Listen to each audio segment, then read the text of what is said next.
गाईस, स्वागत आहे तुमच्या ब्लॉग मध्ये. चला ब्लॉग मध्ये काका होते बघू. मराठी बोलता येते की नाही रे बकऱ्यांना तुम्हाला? रे मला तर नाहीये रे, मी तर हेंगडी फेंगडीच बोलतो रे बाबा.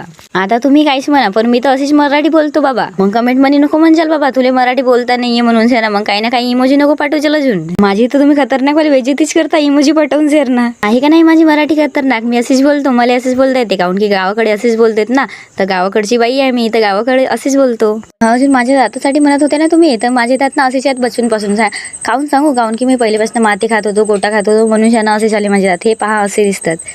नाहीतर तुम्ही तर सोचत असाल का हे खर्राच का ते बाबा असे हिचे दात. तर खरं नाही का, मी माझी मम्मी मला मारायला बाबा खर्रा खाईन. तर तुम्ही म्हणजे आता हे चबरीच आहे. चबरी नसा बाबा, मी साधी सिंपल पोरगी आहे अशी ना माझी मम्मी म्हणते मला, की माझी पोरगी मस्त साधी सिंपल आहे.